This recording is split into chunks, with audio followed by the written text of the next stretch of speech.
Doraemon के इस episode में हम देखेंगे डोरेमी आखिर डोरेमोन की बहन कैसे बनी। एपिसोड की स्टार्टिंग में हम देखते हैं डोरेमोन और उसके सभी दोस्त डोरेमी की बर्थडे सेलिब्रेट कर रहे होते हैं। डोरेमोन कहता है डोरेमी का जन्म 2 दिसंबर 2114 को हुआ, जो कि है आज से 100 साल बाद। डोरेमी सबसे कहती है मैं डोरेमोन से 2 साल छोटी हूँ। शिजुका डोरेमी से कहती है तुम्हारा कमरा सच में बहुत ही ज्यादा अच्छा लग रहा है। इस पर डोरेमी कहती है मैंने ये 22वीं सेंचुरी के वॉलपेपर से बनाया है। जियान और सुनियो डोरेमी की बेड में उछलने लगते हैं। डोरेमी उन्हें ऐसा करने से रोकने लगती है, लेकिन वो दोनों नहीं रुकते हैं। उन दोनों से तंग होकर डोरेमी बॉय एंड गर्ल क्लोन निकालती है। इस गैजेट की मदद से लड़का लड़की जैसा हो जाएगा। फिर डोरेमी उस गैजेट को जियान के ऊपर यूज करती है, जिससे कि जियान लड़कियों जैसा बर्ताव करने लगता है। ये देखकर सुनियो डर जाता है और अपने आप ही नीचे आ जाता है। फिर वो सबसे कहता है मेरा एक सवाल है, आखिर डोरेमी और डोरेमोन भाई बहन कैसे हैं? क्योंकि देखा जाए तो तुम दोनों में काफी ज्यादा डिफरेंट है। जियान भी कहता है तुम दोनों भाई बहन तो नहीं हो सकते हो। डोरेमोन गुस्से में उनसे कहता है आखिर तुम लोग ये क्या कह रहे हो, हम दोनों सच में भाई बहन हैं। डोरेमोन कहता है हम दोनों ही गोल मटोल हैं और हम दोनों की टेल्स भी एक जैसी ही है। शिजुका भी उनसे कहती है तुम दोनों अलग दिखते हो और इसका रीजन है डोरेमी की रिबन। नोबिता कहता है तुम ठीक कह रही हो, डोरेमी के पास ईयर्स नहीं है लेकिन उसके पास रिबन है। डोरेमी कहती है यह रिबन से जो कि रीडार का काम करती है और मैं इसे छोटी से छोटी चीज भी सुन सकती हूँ।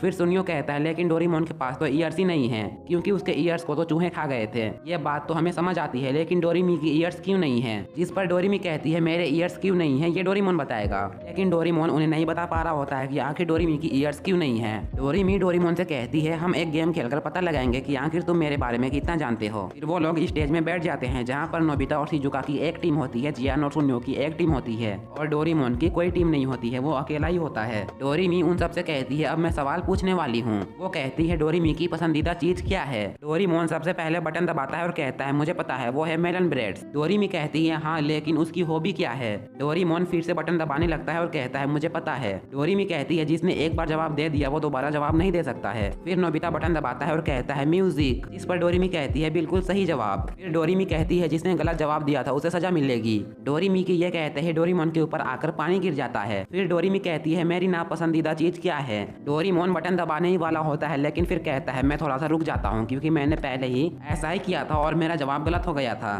फिर नोबिता की टीम और जियान की टीम एक साथ बटन दबाते हैं। वो दोनों ही टीम कहते हैं कॉकरोच, जो कि डोरेमी को बिल्कुल ही पसंद नहीं है। डोरेमी कहती है बिल्कुल ही सही जवाब। फिर डोरेमोन अपने चेयर से नीचे गिर जाता है। फिर डोरेमी सबसे कहती है अब रिजल्ट अनाउंस करते हैं। डोरेमी कहती है नोबिता और शिजुका की टीम जीत गई। डोरेमी उन दोनों को एक ट्रॉफी देती है और डोरेमोन से कहती है तुम मेरे बारे में कुछ भी नहीं जानते हो। डोरेमी डोरेमोन से कहती है तो क्या तुम सच में भूल गए कि मैंने रिबन क्यों पहने हैं? फिर जियान डोरेमी की रिबन छीन लेता है और वो अपने सर में डोरेमी की रिबन को पहन लेता है। डोरेमोन जियान से डोरेमी की रिबन मांगता है, लेकिन जियान डोरेमोन को ढकेल देता है और वहाँ से चला जाता है। जियान के वहाँ से जाने के बाद डोरेमी बहुत ही ज्यादा उदास हो जाती है। डोरेमोन नोबिता से कहता है चलो हम जाकर जियान से रिबन लेकर आते हैं। फिर डोरेमोन और नोबिता जियान के पास चले जाते हैं, लेकिन जियान उन दोनों को पीट कर वहाँ से चला जाता है। नोबिता कहता है लड़की बनने के बाद भी जियान इतना ज्यादा पावरफुल है। अभी नोबिता के दिमाग में एक आइडिया आता है और वो डोरेमोन से कहता है अगर हम अभी जियान से रिबन नहीं ले पा रहे हैं तो हमें फ्यूचर में जाना चाहिए ताकि हम रिबन लेकर वापस आ सके। डोरेमोन कहता है मैं समझ गया। फिर वो दोनों टाइम मशीन में बैठ जाते हैं और डोरेमोन कहता है हमें उस फैक्ट्री में जाना होगा जहाँ पर डोरेमी को बनाया गया था। फिर डोरेमोन और नोबिता मात्सुशिबा फैक्ट्री में आ जाते हैं। फिर वो दोनों फैक्ट्री के अंदर चले जाते हैं, जहाँ पर डोरेमोन अपने आप को देखता है। नोबिता कहता है तुम तो काफी ज्यादा उदास लग रहे हो। डोरेमोन अपने कानों को लेकर परेशान था। डोरेमोन मन ही मन सोच रहा होता है कि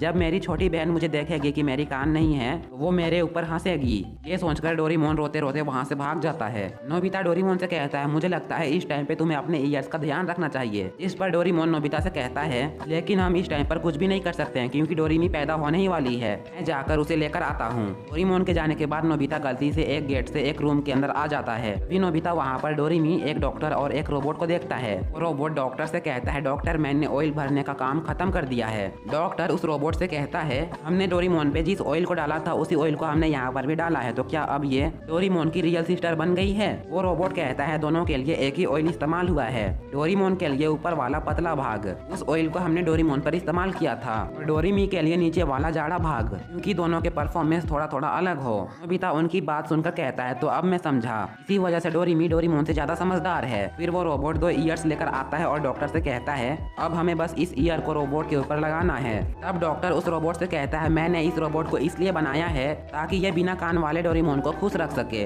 लेकिन अगर वो देखेगा कि उसकी बहन की ईयर्स हैं तो डोरेमोन क्या सोचेगा। वहीं पर हम डोरेमोन को देखते हैं जो कि अपनी बहन का बेसब्री से इंतजार कर रहा होता है। फिर नोबिता भी उस कमरे से बाहर आ जाता है। तभी डोरेमोन उसके पास आ जाता है और कहता है मैं अपने आप को ढूंढ रहा था लेकिन वो मुझे नहीं मिला। तभी डोरेमोन की नजर डोरेमोन पे ही पड़ती है जो कि वापस आ चुका होता है। फिर हम देखते हैं डोरेमी उस रूम से बाहर निकलती है और डॉक्टर डोरेमोन से कहता है ये है डोरेमी तुम्हारी बहन। डोरेमोन डोरेमी से कहता है तुम बहुत ज्यादा क्यूट हो और ये रिबन भी तुम्हारे ऊपर बहुत ही ज्यादा अच्छा लग रहा है। डोरेमी डोरेमोन से कहती है शुक्रिया मेरे प्यारे भाई। डॉक्टर डोरेमी से कहता है डोरेमी तुम्हारा भाई तुम्हें पसंद तो आया ना। इस पर डोरेमी कहती है हाँ ये बहुत ही अच्छा है। फिर डोरेमोन और डोरामी एक दूसरे से हाथ मिलाते हैं और उन दोनों को देखकर डोरेमोन और नोबिता की आंखों में आंसू आ जाते हैं। नोबिता कहता है मुझे नहीं पता था कि डोरेमी के रिबन का ये कारण होगा। फिर नोबिता डोरेमोन से कहता है तो चलो हम वापस अपने टाइम पर चलते हैं। फिर वो दोनों टाइम मशीन पर बैठ जाते हैं और नोबिता कहता है हमें किसी भी हालत में जियान से रिबन लेना ही पड़ेगा। वो दोनों जियान के पास फिर से चले जाते हैं।